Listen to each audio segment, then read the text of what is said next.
Good evening and assalamu alaikum to all the Muslims in the world and Pakistanis as well. I mean, of course, we are Muslims too. So good evening and assalamu alaikum to everybody. And peace to everyone else. My name is Amir Dar. I'm the Vice President of Pakistan Tehreek-e-Insaf, Pakistan Movement of Justice. I'm back here again talking about the same thing that I talk about all the time is Pakistan Movement of Justice. And the reason I talk about Pakistan Movement of Justice because this is the only party in Pakistan fighting for the justice of everyone, justice for everyone, regardless of the race, culture, ethnicity, and religious background. So Pakistan Tehreek-e-Insaf is that's why very important. Now, before we begin this session, what I would like to go ahead and give you some information on our website, which is www.insaf.pk www.insaf.pk. This is the only website we have where we accept monetary donations or monetary funds for Pakistan Movement of Justice. If you see any other website on the web, please do not go there and donate your money. Pakistan Tehreek-e-Insaf is the only website. Now, I'll give you also information how to become a member. Once you visit the website, it'll prompt you to become a member. Once you become a member and get into your account, on the left-hand side, there's a tab that says Become a Paying Member. You click on that, it'll take you to the secure Bank of America website, and then you can put your credit card number in or your debit card number in. It's very secure. We made sure we put systems in place so that people feel secure when they put their financial information there.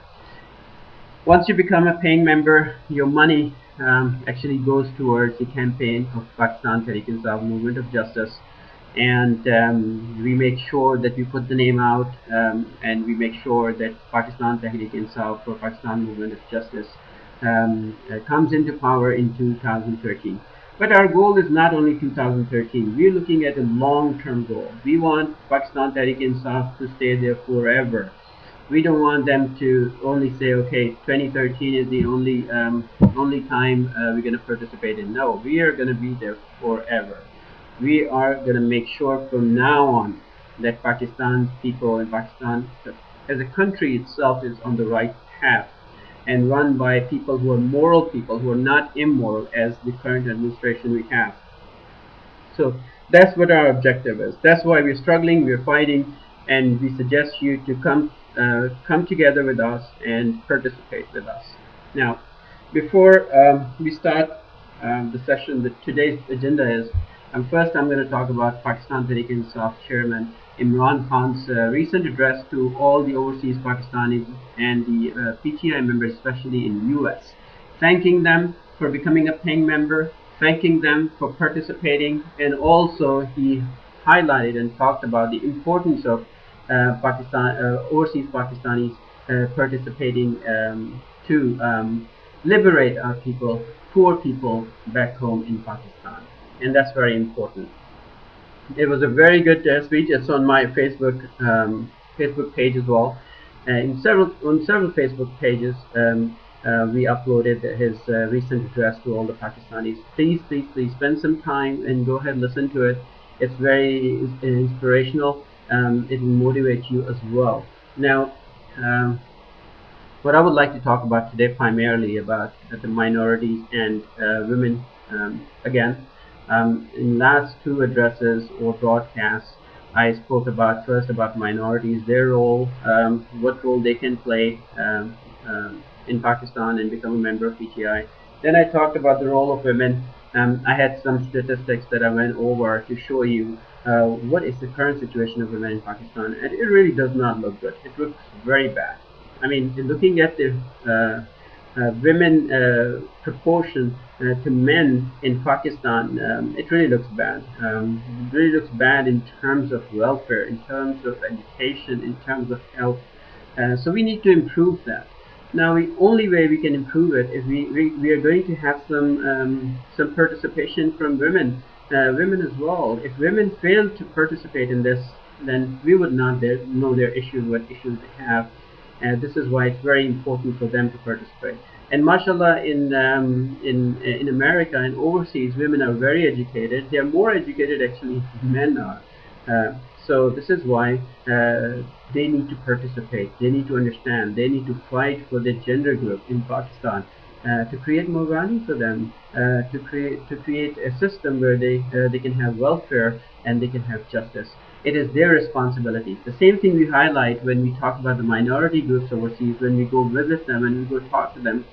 We tell them the same thing, that it's their responsibility to fight for their groups back home in Pakistan, and the best way to fight is to participate, change the system. I mean, you can do social work all the time. You can help them create your religious places like mosques or churches.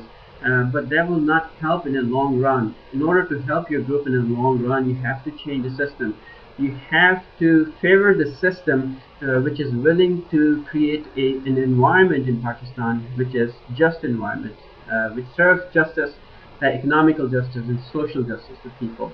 So it's very important. We had an opportunity to visit this Sunday one of the minority groups, and they were very gracious, very good to us. They hosted us well. They took us and as their own kind. They treated us like their own people. We spoke to them. We gave them the information. They actually invite us there for annual congregation as well, which is a very positive sign. And what the feel I have after visiting some of the minority groups is that as far as their sentiment toward Pakistan is concerned, honestly speaking, I'm going to be honest, it's very negative. It's very, very negative. But their sentiment toward Imran Khan is very positive, which is a good sign, which is a very good sign, because these people realize as well that the only hope for their people, and the only hope for Pakistan is only Imran Khan, and that's a very good sign. And the sign is because the guy is speaking the truth. The guy is speaking through his heart. He's not trying to be a politician. He's trying to be a statesman. And the difference between politician and a statesman is a politician always compromises his vision. And Imran Khan, as we've seen in history, as a sportsman, he had never compromised his vision. Some people thought that he's very rude and he's very stubborn, but you have to be stubborn sometimes in order to stand on your ground, in order to hold your ground, and in order to fight for the righteousness. You have to be stubborn sometimes. You should not bend, and I totally agree with him on this. And this is why I'm here. I'm talking about Pakistan movement of justice. I'm talking about him because I believe he is the only solution for Pakistan right now. I don't see any other political party worthy of giving their money, worthy of giving your time, or anything. The only person who's worthy, who we believe, or I can say, is when I spend my money, it goes to the right cause. And we also have on the website www.insaf.pk, we have a complete transparency for all the money that you give out. It tells you where your money comes from and where it goes. It is the only Pakistani political organization. Actually, it is the first, I would say. Now there are others too, but it is the first political organization who ever registered itself with the government, with the Homeland Security. So they know what we are doing, and we are not doing anything bad. We are not doing anything illegal. Our effort is totally humanitarian effort, and we are fighting for the justice of the people. And this is what my message is for today, and I'll suggest you and request you, please become a member. Please become a paying member, $10 paying member. It's 33 cents a day. That will help your country. That will help your people. That will create a land for you. That if there's no other land will accept you, that's the only land. The only country will accept you with open arms. So when your only country accepts you with open arms, you want to make sure the country that you go back to has a safe political and social environment. For that, we have to be proactive. We cannot be reactive on this. We have to be proactive. We have to be proactive for our children, our future generation who are coming, or who are living over here. Because I'll give you a very good example. Recently, I posted on Facebook a YouTube video which was about Orange County. This is one of the counties in the U.S. in California, and California is one of the liberal states in the United States.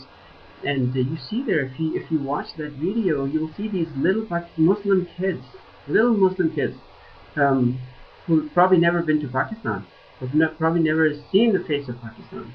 Uh, they're going to some place to visit somebody at a hospital, and these people are standing outside. These ignorant people are standing outside, telling them, "Go back home, go back to your country." And let me tell you, when they say "go back home," go back to your country, sometimes I feel like that they're right. They're not wrong. We're not in our country. We're not in our country. They're right what they say. I mean, the way they say it sounds bad, but in reality, in essence, if you just reflect and see, and you'll think that they're absolutely right. When I sit with people and talk about sometimes Americans or some the Brits or the Norwegians or Scandinavians telling us go back to your country where you come from, I feel like they're right. They're right in a way because these people actually fought for their land. Let's take an example of U.S. 200 years ago, U.S. it was worse than Pakistan. It was worse than Pakistan. There were more killing and murders were going on here. People were dying here. But the people of this country, they got a hold of themselves. They said, okay, we have to fight together. We are here to live. We're not here to just take the money like the other European countries did, like Spain did when they came to Mexico, took their money and their resources and went back. When white Americans, Caucasian Americans came to America, they came over here to settle down. So to settle down, they created a system for them. They fought for their liberty. They fought for their freedom. And when they fought for their freedom, they created a system for them, a good system for them, which is one of the best systems in the world for themselves to live here. And now, here we go. We come over here in the late 19th century. We as foreigners come over here, and we already have everything made up. Everything, the food is cooked for us. All we have to do is eat, right? So we come over here to the system they put in place with their blood and with their sweat, and what we do is then we start living over here, and that's what makes them angry. That's what makes it creates a problem for them. So sometimes I feel like, do we deserve this? Do we deserve to live in this country? We really don't. If we really look at it, this is again my personal opinion. We don't deserve to live in here. This is a wonderful country, wonderful system. But have we participated to create a system? Have we shed our blood to do this? What these people have done it.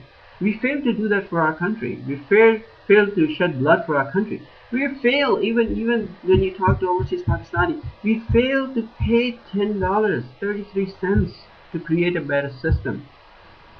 If you fail to pay 33 cents or $1 a month to create a better system, shedding about blood is something that you cannot even talk about. But these people over here, the Americans, the Europeans, they shed blood for this land to create the system. So it's important for us to realize this. It's important for us to realize this. So therefore, we should create a land for ourselves. If you cannot shed your blood, at least you can give 33 cents. So this is what we must realize, and we must work towards it. And sometimes we should look at ourselves and feel that what these people are saying is right. So let's have our own land. Let's pay 33 cents a day, $10. No need to shed blood, no need to shed sweat. All you need to do is give 33 cents a day, $10 a month, and in return, inshallah, you'll have a better land where nobody will tell you to get out from here or go back to your land. Thank you very much for listening, if you're listening. And if you have any questions, please send your questions to pti.usa.atl@gmail.com. It's again pti.usa.atl. Actually, it's the other way around. I apologize. It's pti.atl.usa@gmail.com. If you send me your questions, I'll be more than happy to answer them in the next session. Until then, assalamu alaikum to everybody. Be safe and peace to everybody else. Allah Hafiz.